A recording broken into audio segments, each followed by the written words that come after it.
Get out of your own head. Connect yourself with others. I get wrapped up sometimes in, how do I advance my career? Actually, just advance the mission of the company and you're advancing your career. If you care so deeply about that mission of the company and the success of your customers, you are going to be advancing. Be very mission oriented and be thinking of the impact that you'd like to have and the meaning and purpose. I think that you can live a very empty life without connecting to the needs of others and to the needs of the community. That's why you have so many unhappy people on the planet, because they're not thinking about serving others. They're thinking about beating others or beating others up or finger pointing at others. The other is not the enemy. The other is just ourselves. Welcome to another episode of Outsider Inc. I'm your host, Ian Hathaway. Today's guest is Sean O'Sullivan, digital mapping pioneer, deep tech investor, humanitarian, and one of the most relentlessly original minds in venture capital. His career has defied every template. In 1985, Sean co-founded MapInfo with 3 college friends at the Rensselaer Polytechnic Institute in Troy, New York, and took the company public at just 28 years of age, helping put street mapping on computers before most people had even used one. He helped coin the term cloud computing with his next startup, Net Centric. Then, after some soul searching, Sean walked away from tech and took the mother of all left turns, buying a bulletproof vest, forging press credentials, and sneaking into Iraq as a freelance war journalist. Originally intending to film a documentary, Sean ended up launching Jumpstart International, a humanitarian organization that cleared rubble and rebuilt destroyed buildings. Back in the States, after making early bets on companies like Apple, Netflix, and Harmonix, he then went on to start what became SOSV, now the most active deep tech venture capital firm in the world. He later relocated his family and business to Ireland, calling it the Silicon Valley of Europe. There, he became founding chairman of the Irish Entrepreneurship Forum and brought his outsider energy to the world of televised entrepreneurship on Ireland's Dragon's Den, their version of what we know as Shark Tank. Now back in the US, Sean has backed thousands of startups through IndieBio, Hacks, Mox, and Orbit Startups. Today, more than half of SOSV's new companies are focused on climate or human health. From humble beginnings mopping floors and working in the fields, to mapping the world and investing in the future, Sean's story moves through invention, conflict, and capital. And today, we'll unpack how those numerous reinventions shaped a life of purpose and impact. Sean O'Sullivan, welcome to Outsider Inc. Ian, thank you for that very generous introduction. You didn't leave out anything, I think, from my background. Well, Sean, you have lived a full life. I hope we can get through it all today. I'm so thrilled to have you here. It's great to see you again. I really think you are kind of an N of one type of person. I'm reminded of a quote from a recent guest we had, Doug Song, who said, "When faced with 2 choices in life, do whatever makes for the better story." That describes the path your life has taken, whether intentionally or not. And your story is one of continual learning, adaptation, and reinvention, at times foundational transformation. You were born in New York City, the 8th of 9 children. At 3 years old, you, your mother, and your siblings were abandoned by your father, both physically and financially, leading the 10 of you to flee to a small village of Schoharie, New York in upstate. Yeah. There, you endured extreme poverty for a number of years, freezing nights, an empty belly, and scraping by doing odd jobs. What do you remember most vividly from those early years, and how do you think they shaped you as a person? Well, actually, one thing about being a kid growing up is your lived experience is what you think you're going through. You think maybe everyone else is going through. I didn't know I was poor growing up. I did know we had to get hand-me-down clothings from other neighbors and things like that. I knew that the water would freeze at night. I'd wake up in the morning with a glass of water being frozen next to my bedside. But I didn't know that other people weren't having that in their own houses. It's just like, isn't that what everybody goes through? So it's okay. You adapt as a kid and you live through those challenges. I can't say that those were bad things. In fact, we lived through it all and we got through it. My brothers and sisters and I went to college. My mom was very dedicated towards education and made sure it was a priority for all of us to concentrate on self-advancement. I'm sure there's elements of resilience, translates to entrepreneurship, of course, and building with what you've got. not what you wish you had. And creating something from nothing. I think that's what all entrepreneurs have to be able to do from the start, building something out of very little. Yeah, and just putting one foot in front of the other. Mm-hmm. On that note, as a teenager, you were put to work a janitor in your own school through a government jobs programs, but it's not something you just decided to live with. You instead found a way to get that same government to reassign you to a data processing office where you started programming county computers at the age of 14. Yeah, I had to find that job. I had to basically go to the central data processing department in Schoharie and ask the guy, would he take me on if I worked for free, effectively, getting paid for the Civilian Employment Training Act, which is really a program to help kids get meaningful careers. But the jobs that they gave you were like working in fields or mowing lawns or being a janitor at the high school. It's not really that much of a training act. So I actually was lucky enough to find somebody who would take me on, and that worked out. Was it an interest you had in computers at the time? Were you just looking for something more than working in the fields or being a janitor? Yeah, well, I'd say that computers were very mysterious back in the day. My only exposure to them was seeing some printouts from my older brother who'd gone to SUNY Buffalo and had some printouts of him doing programming and playing games on the computer. And I thought, wow, this is amazing, that you're having an interaction with a machine. I was just fascinated by that. And I thought it'd be great to learn how to program a computer and have some control. One of the things about programming is that if you tell the machine to do something, unlike people, it actually does what you ask it to do. And so it provided a certain level of security and in my life where I otherwise didn't have that control. Well, on that note of people not doing what they're told, when you're asking for more, was that the first time you realized that you could bend systems to your will if you asked the right questions? Well, I have to say I've learned that lesson through a lot of different great mentors through life, is that if you don't ask, you won't get an answer. So you have to be a little bit of a squeaky wheel, but like you do it in a friendly way or a helpful way. You figure out how you can be helpful by asking. And then you'll be amazed at people, how much they'll help you. So I was able to find situations where I would be willing to work for free or do whatever in order to advance myself. And, people appreciated that and they gave back.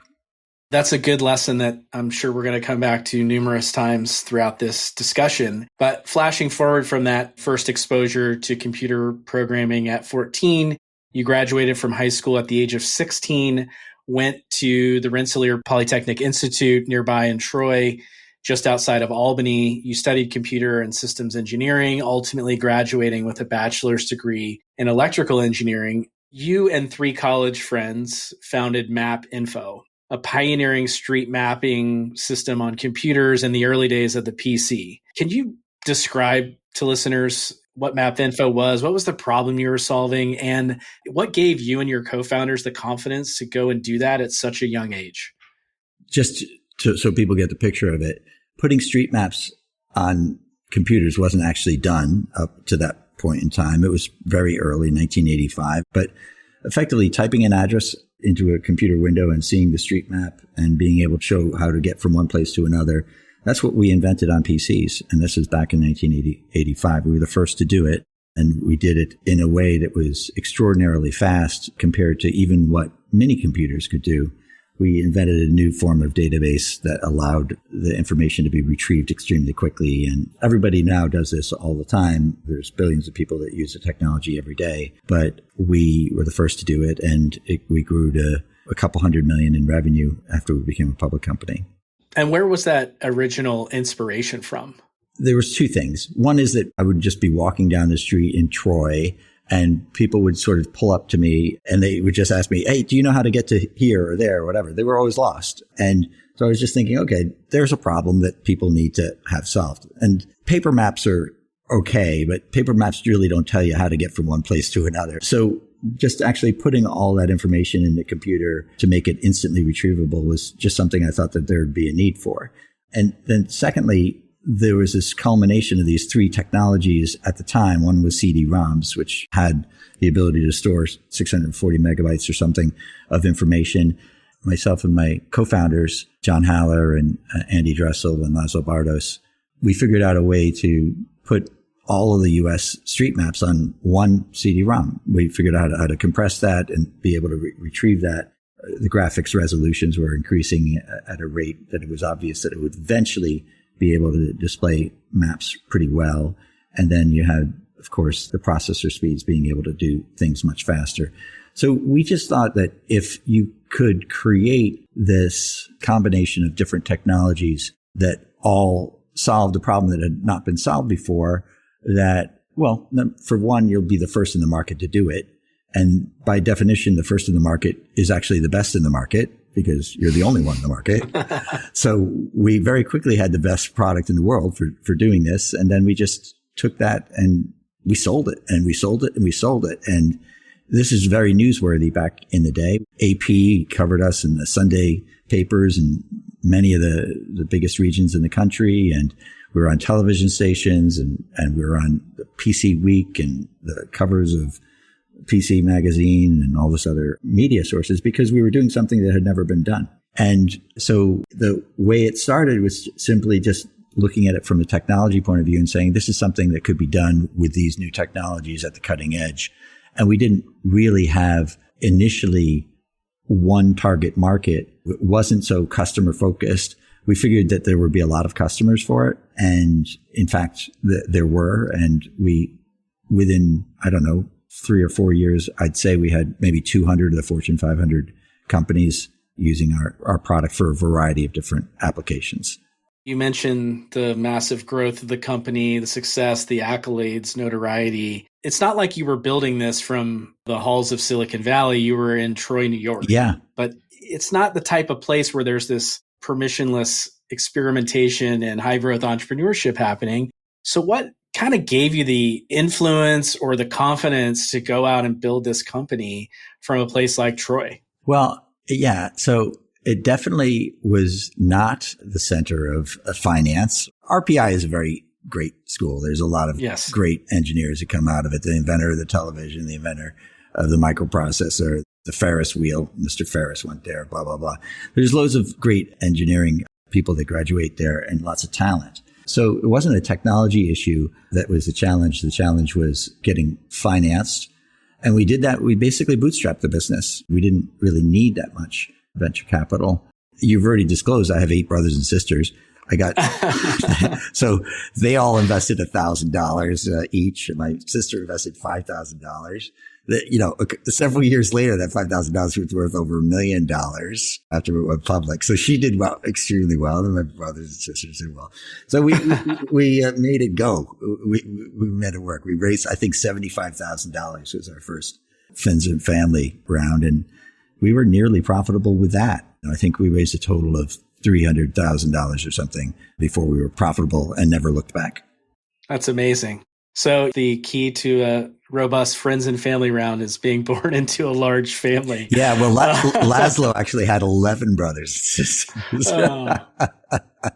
So, you're a lightweight compared to that, I guess. Exactly. Hungarian. Well, yeah. So look, the company was very successful, as you mentioned. It did go public in 1994. You were just 28 years old at the time. You became quite wealthy overnight, making something like $17 million, which in today's terms would be double that at least. Looking back on that arc of your life up to that point, what was the emotional ride like growing up in poverty to now being a multimillionaire in your late 20s?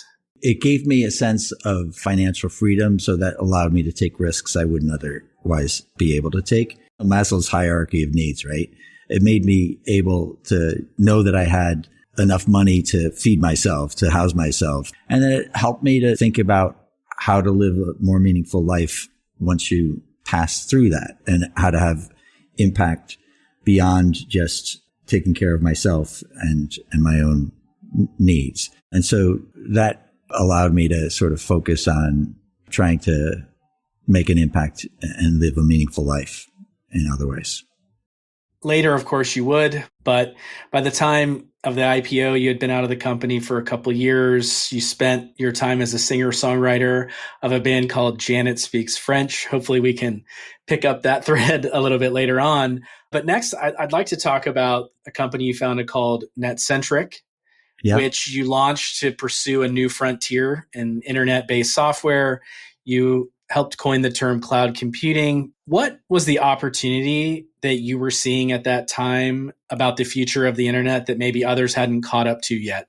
At that time, most software ran on the personal computer and you accessed it. And there was this other thing called client server and local area network-based computing. And we just thought, well, okay, if you can do, client server computing or whatever, you can certainly do the software in the cloud.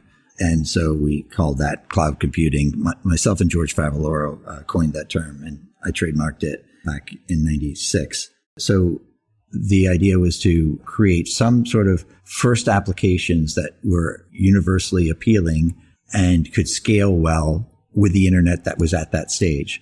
So what we worked on was telephony services at NetCentric, and we created fax over the internet. And we had a product called FaxStorm that was the most highly ranked way of sending faxes through the world. Instead of using telephone lines to do it, using the internet to do it, bypassing long distance charges and things like that. That was an initial way that we got to about $10 million in revenue at the time of, about 2000, 2001.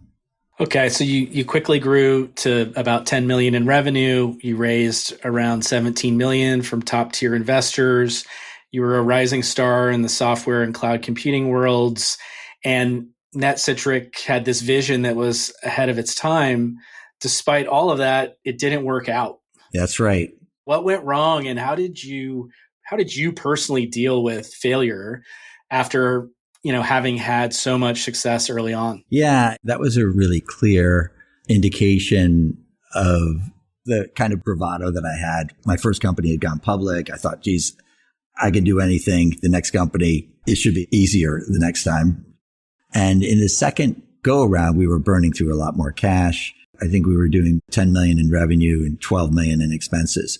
But it was also the .bomb crisis was happening, and you couldn't spend $1 more than you were taking in, or else you'd be out of business because nobody was funding anything that wasn't profitable after 2000, 2001. So the company ended up losing money and then selling to a much bigger company that bought over the remnants of the idea, really. And nobody made money on that transaction. I lost millions of dollars of my own money as well. So the wake up call to me was like, hey, you're a failure. You don't know what you're doing. You couldn't keep it together. You couldn't get the team to function well. There was too much divisiveness. And it really challenged me. I got very depressed about the situation. And frankly, I thought I was a failure. And that is a thing when I counsel and mentor startups these days, is to sort of separate the business from the personal. It is not about you assigning the label of the company being a failure, you being a failure. I have to say, it's something that's very difficult for founders. We have backed about 1,200 companies, probably about 3,000 different founders. And there have been, I'd say, 3 or 4 suicides by founders who have had their companies fail and then committed suicide after that. And that is something that I think is endemic. People taking personally the failure of the company to such an extent that they think of themselves as failures and worthless. And they think about the obligations they made or the promises they made to people, and they think their only way out is to get out. It's a sad, sad situation. So I felt that guilt and that sense of responsibility to the people that I had committed to building the business when the company failed. And there's no question I was responsible for it. I was the CEO of the company for years. But on the other hand, you have to basically just recognize the business is incorporated for a good reason. It is separate from the individuals that are building and trying their hardest to build a meaningful company. And so the failure is something you have to try in every way to prevent. But if it happens, that's just part of the game and you have to get over it. How is it then that we can encourage founders to thread that needle in a healthy way where the business may be a failure, but the person is not a failure. Mm-hmm. I have found that there's a lot of pressure, and maybe it's internal, maybe it's external. It's probably both, where the identity of the founder becomes wrapped up in the company. 100%. If the company is a failure, I'm a failure. Exactly. How can we best encourage founders to balance those things? Or what would you say to folks about how to, on the one hand, be ambitious enough to be bringing forward life-changing innovations, and on the other hand, being a healthy and whole human being, knowing that we are here for this one life? How do you talk to them about that? I think it's helpful to even think about it from the viewpoint of sports, right? You're out there, you're playing your hardest out, you're leaving blood on the field, etc. But you know what? You win a game, you lose a game, it's okay. Just try your damnedest to play the game as best you can, and really just not fully identifying your success or failure with the company's failure, and frankly, the company's success. You're neither as good as your best company that you start and that you run, and as bad as the worst company that you start and you run. In terms of just working with people, it's just a matter of getting people to play their best game without over-identifying with that, and then being mature about coaching them. And for some people, after many years, they really need help. They really need good coaching to get through that. One of the other lessons that came out of NetCentric is why you should get into any business to begin with. You've talked about this as being a mistake that you made because your motivation was to make money, mm-hmm. that the pursuit of wealth is a dangerous thing and it's an empty pursuit. Why do you think that lesson is so hard earned, especially in the startup world? I think people are looking at it from a viewpoint. Too often, they think of business as a get-rich-quick scheme, or they think of it as a way to have freedom to go be the boss and be on charge and all those other things. When you actually go and start a business, as you well know, Ian, you're not the boss. Everybody else is the boss of you, whether it's whether it's your shareholders or your customers or your staff. You have to get everybody on board, and if you're thinking about it from an ego perspective, you have to recognize you're there to serve and not to be served by your various constituencies. I know there are ego-filled megalomaniacs who feel differently, but I don't think that's how you grow a regular successful business. Well, I know that the NetCentric experience was painful for you at the time. Mm-hmm. I'm glad it happened because of what would happen next, what you learned over the long term. I'm glad you came out alive. I know you talked a little bit about your experience with founders contemplating suicide. I know you had your own brush with that at one point. Take us back to that time. What led you to pull out of that? And then ultimately, this next phase of your life, pursuing journalism and humanitarianism. After NetCentric, I went to film school, and I really love the idea of actually creating films and really comedies and just light stuff, right? But life didn't take me that way. My mother ended up having a diagnosis for Lewy body disease, and she was dying of that disease. And I did a documentary film on my mom. She died in the process of that film. That is actually sort of what freed me to go at that time, take further risks with my life. The Iraq War was starting in March of 2003. My mom had died a couple of months before that. I was editing the film, but I decided, you know what, I'm going to go and see what this whole Iraq War is about. So I volunteered to be part of a peace activist group and documenting that group. The Washington Post gave me a nice letter of reference, and I got some fake credentials that I used to get into the war zone. But I got into Baghdad just as the war was getting going. And then I was there for the shock and awe campaign and lived through that experience. So you're this computer engineer, successful tech entrepreneur. You leave that behind to go to film school. You take a war zone journalism class, get a bulletproof vest, sneak some press credentials into Iraq, and you live through the shock and awe campaign. What were you doing sort of on a day-to-day basis? What were you trying to accomplish, and what was daily life like in wartime? Well, I was doing it because I really identify myself as an American, and I wanted to see what America was doing with my own eyes. And I'm very proud of America in general. I wasn't proud of what we were doing at that time. I thought it was just a terrible mistake. So I wanted to at least be there and to see what was going on and then try to document it.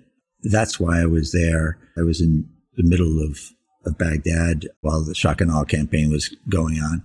And I have to say, I was surprised at how accurate it was. The bombs landed precisely where they were supposed to land. Honestly, there was not that much death from the actual bombing campaign. All the problems happened afterwards with the whole country in chaos with no leadership and no law. And so that's what I lived through for the next effectively year and a half in Iraq. And eventually, after a couple, 3-5 months, I created a humanitarian organization called Jumpstart International. And we started clearing and cleaning and building some of these bomb sites and these destroyed facilities. And when I say destroyed facilities, most of it was actually from looting and burning by the population or by gangsters, that were just taking advantage of the situation. They would go in and they would steal what they could, and then they'd set the Ministry of Education on fire or set a college on fire or set a hospital on fire after getting what they could out of it. So we went in and we started with one location, and then we expanded to, 2 or 3 locations. And then after a couple of months, we were doing 70 locations at a time, about 3,000 people working to clear those sites and restore those sites for the hospital or for the National Museum or whatever it was. So you come to Iraq as this freelance journalist, you evolve, you see this problem, putting that entrepreneur's hat on, needing to clear rubble, build homes. You ended up employing over 3,000 Iraqis in this effort to help rebuild the country. And while this time was successful for you, certainly important, and I'm sure fulfilling, it was not without tragedy. You said that one of your best friends and co-founders of Jumpstart International, Mohammed al-Safar, was assassinated during this time. You also had a worker who was kidnapped for ransom. I mean, these are the kind of pressures that make the pressures of building a company, frankly, seem small, the kind of pressures most people will never face. So looking back on that whole experience, what did Iraq teach you about purpose, about leadership, and about the kind of work that actually matters? I will say that it was important work to be done. It was helpful for me to do that work. And it was somewhat restorative to me as well. I felt like after the failure of my second company that I was leading a sort of a meaningless life, honestly. And so I was able to jump into something that had a lot of meaning and purpose, that was of service and where service was needed. About a year after the war, had kicked off, the Civil War started. And that was when it got really, really, really messy. Lots of gangsters running around and warlord type people and secret police and mujahideen, the various terrorists and whatnot. We were living in this absolute chaos. But it did have, in many ways, at least gave me a greater faith in my ability to do something meaningful and purposeful and be able to attract others to that mission. It felt really soul destroying when my co-founder was assassinated. Mohammed had worked alongside me every day and was just traveling from one place to another, and in the car that we drove together all over the place. And then they took him out, and I felt a lot of sorrow and I felt a lot of guilt, survivor's guilt, I guess you'd call it. Normally I would have been in that car as well.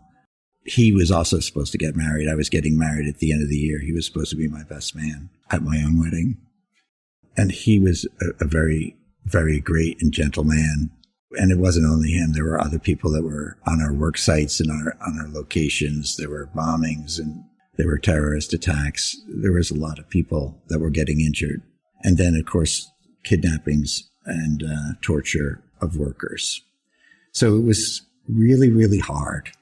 And as you said, like the problems that we have in a normal startup, you don't have to worry about your management team getting death threats. It gave me a lot of appreciation for the life that we do have and the importance of having a good government and having a civil society. And I think we never can take those things for granted. I think we do take those things for granted. I think we're electing people that are not thinking about those things right now and how fragile democracy and how fragile civil society is. All of my senior management team were all given death threats by Al-Qaeda. One of my managers was told they were going to kill his daughter unless he went to the markets and said that he renounced Jumpstart. And so he had to quit. And he was crying when he was telling me this because he loved the work that he was doing for the country and for the organization. But, you live in a place where you are being terrorized or manipulated, or there's false narratives that are going on, and people are at risk. So we have to actually really work for a great civil society in our own country as well. We're seeing some degradation to that right now and some real division in our countrymen. But that to me was one of the greatest lessons of the thing, was to appreciate what we do have and to take seriously what we have. And then just to actually get through it was difficult enough. Eventually the chaos got worse, and I had some other things that happened to me. I went blind in my left eye, and I had some skin cancer that developed with the hot sun, et cetera. And so I basically figured I was getting a lot of signals directly from God that I needed to get the hell out of the country. Yeah, well, you did. And listen, thank you for sharing that. My heart goes out to you for having experienced all of that hardship. As I was thinking about what theme we would follow in this discussion, the word that kept coming to me was reinvention for you. You've reinvented yourself so many times. And while that might just feel normal to you, like when you said when you were a kid, this was normal to me, reinventing yourself in drastic ways is normal to you. It's not normal to most people. I don't think that enough people reinvent themselves, but really more than reinvention, it's about doing so with purpose and a deep focus on the humans involved. That's how I know you. It's clear that that's how you've been successful, is reinvention through purpose, through connecting with people. So thank you for sharing that. It means a lot. Switching gears, you said God was telling you to get the hell out of Iraq. You did that. And you went back to the tech world, not through the operator's lens, but as an investor, right? You had made some early angel investments that had done well. You had some big wins. Before we get into the SOSV chapter, what were some of the things that you had seen in founders that marked for good investments? And then was there an investment or an experience or a thought where you decided, you know what, I'm going to go ahead and do this full time? Well, I was doing well from the investment side for quite a few years. Even when I was in the war zone, I placed some bets before I went in. One of the companies I invested in is a company called Harmonix, and they created this game, Guitar Hero and Rock Band. And when I came out, I discovered the investment was worth like 100 times what I'd put in. So it was worth tens and tens of millions of dollars, $30 or $40 million. And became the world's most popular game for a couple of years in a row, 2007, 2008 or something, $1 billion a year in revenue.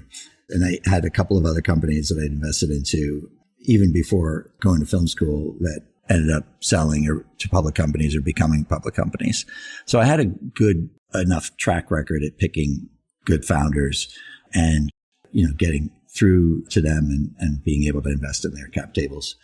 And then at that point I said, well, I should make some more investments. And I like the investing at the very earliest stages. And so I decided to do that. And I brought on a couple of other partners to help me deploy the capital in new ways.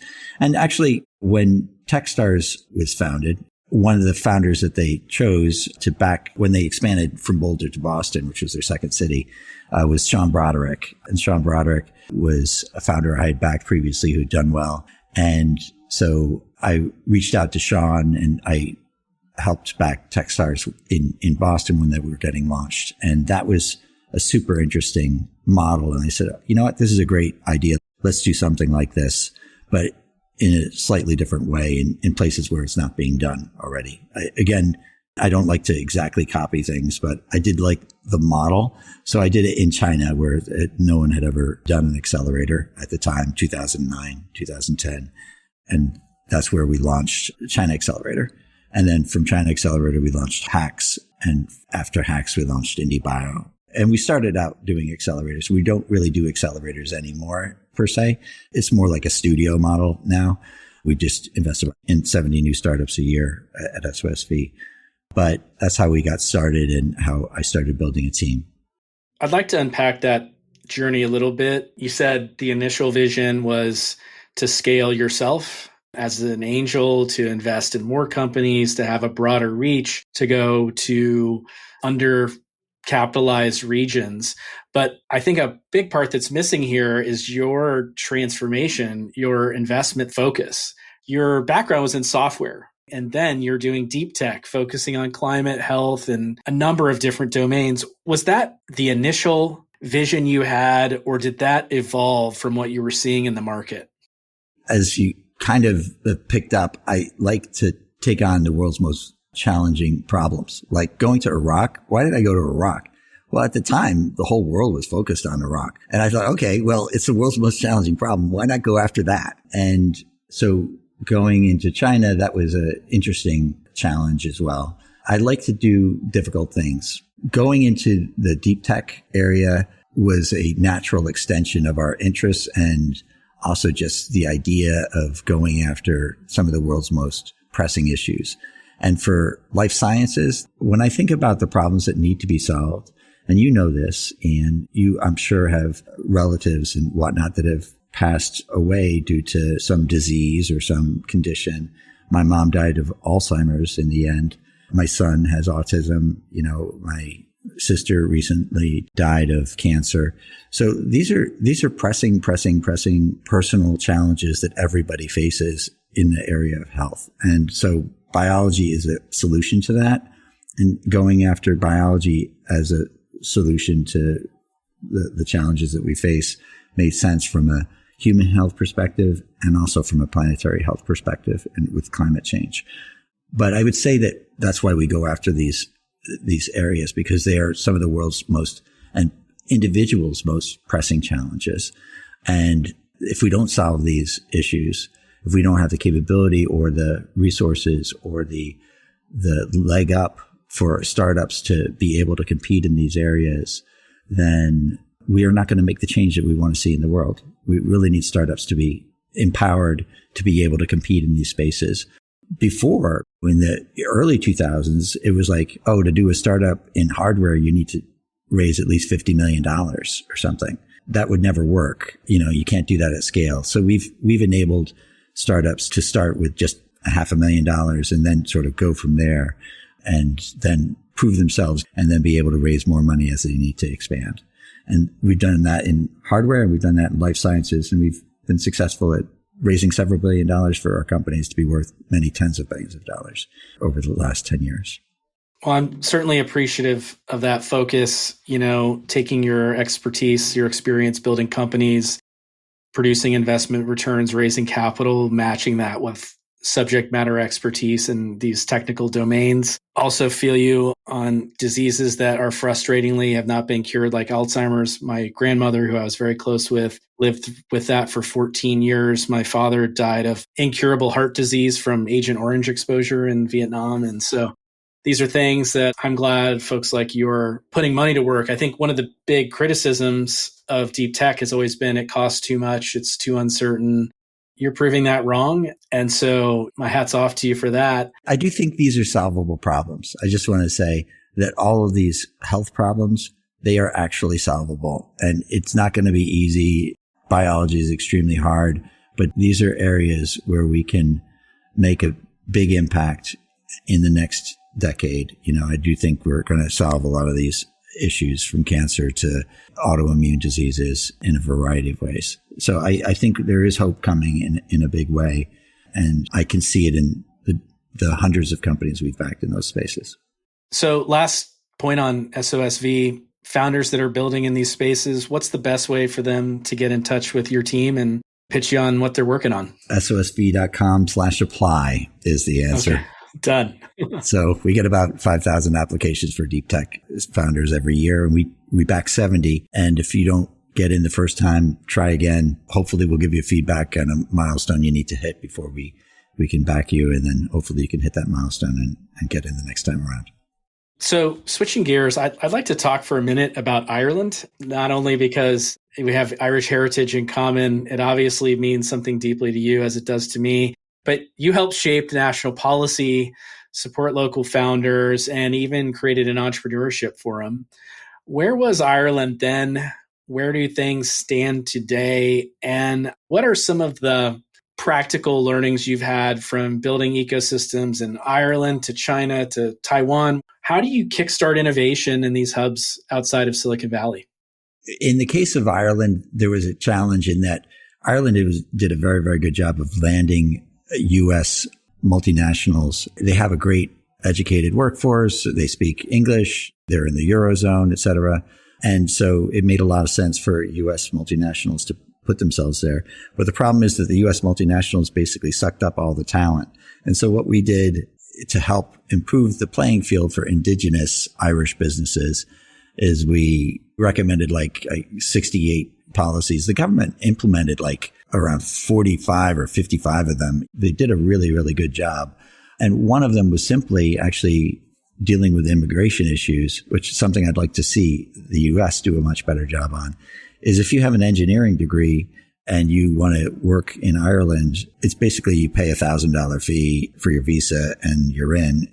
And it's a great, great, great way of thinking about what we should be doing in the United States rather than whatever we're doing, shutting down the universities that we have. So I do think that helped the Irish industry grow. There's a lot more vibrant tech sector, even though it's always been strong by the multinationals. And now I think it's just getting better for startups as well. There's several companies that have sort of hit that unicorn level in Ireland finally, but it has a long way to go still. Creating that ecosystem, there's a great book, Brad Feld's Startup Communities book, that I bought like 20 copies of his book and I gave it to all the Irish ministries and a lot of different people in the tech ecosystem and the universities there. That is a great way of thinking about how to do this. Brad's already solved that problem in terms of educating people as to how to do it. And I think those are the approaches, getting people, universities, startups, successful founders to reinvest in the community. I couldn't agree with you more on Brad's thinking. The challenge, of course, is there's putting knowledge out there, educating people, and then there's the actual behavior change that needs to happen. That's a lot harder. So on that point, I want to ask you sort of a two-part question here. First, for founders who might feel like they've lost their way, they're in it for the wrong reasons, they're feeling burned out, how would you recommend they go about reconnecting with themselves and finding that purpose? And number two, for founders who may be experiencing that and looking to reinvent, to do something new, how do you launch yourself into doing something that's so vastly different than what you had been doing before or had been doing throughout your whole career? To the first question, I think the thing that's always helpful is if you can just get out of your own head for a little bit. People are navel gazing and thinking, oh, woe is me. When you actually get out in the field and you start helping other people, and I found this in Iraq and I found this in helping startups, that is an absolute energizing event. Just work with other founders, give them advice, be mentors to them, and be engaged, helping connect them with ways that they can advance themselves. And to me, that is an extraordinarily fun thing to do. And that's why we do what we do at SOSV. People love to do it. Our people, our general partners, our staff, we just love working with founders. And that, I think, is something that applies to Techstars or anyone else who's in this business of helping founders. Like, it is fun. I mean, it's challenging too, but it's fun. So get out of your own head, connect yourself with others. I get wrapped up sometimes in, how do I advance my career? Actually, just advance the mission of the company and you're advancing your career. If you care so deeply about that mission of the company and the success of your customers, you are going to be advancing, be very mission oriented, and be thinking of the impact that you'd like to have and the meaning and purpose. I think that you can live a very empty life without connecting to the needs of others and to the needs of the community. That's why you have so many unhappy people on the planet, because they're not thinking about serving others. They're thinking about beating others or beating others up or finger pointing at others. The other is not the enemy. The other is just ourselves. Spoken like a true humanitarian. I couldn't agree more. So look, Sean, we're almost out of time, but here on Outsider Inc., we like to finish with a little segment we call Beyond the Bio. Just some questions to step away from your resume and dig into what makes you you. You ready? Yep. Okay. So what's a quick piece of advice from a mentor that stuck with you throughout your journey? Well, I think about my mom. She always used to say, finish what you start. So I think that's a great lesson for all of us. Don't leave things hanging. Be responsible for what you create and see it through, or at least hand it off to the next person who will see it through. Love that. Who is an unsung hero in your life, and what has been the impact they've had on you? Warren Brueggemann. He was a senior vice president at General Electric. When I was starting my very first company, he became an angel investor into the company. And he used to take me out golfing on Saturdays, and I was a terrible, terrible golfer. And I would keep driving things into the woods and things like that. And he'd be very patient with me. But he was coaching me through the beginning years of MapInfo. And I just think of that model of mentorship and coaching, which made me very, very grateful to him and others who gave of themselves really for no advantage to himself. Who's someone in your local startup community or broader network who doesn't get enough credit and deserves a shout out? I think of Maria Gotch. She is the head person over at the Partnership for New York City. And they brought IndieBio to New York. They hunted us down and they said, we need this in New York City. And she convinced me. She's really a fire starter. Not only does she bring us to New York City, she also has brought a lot of other things to New York City. She started, I think, the first fintech accelerator in New York. She works on working with the state and the city and with the corporations to make it a hospitable place for investors to be doing startups.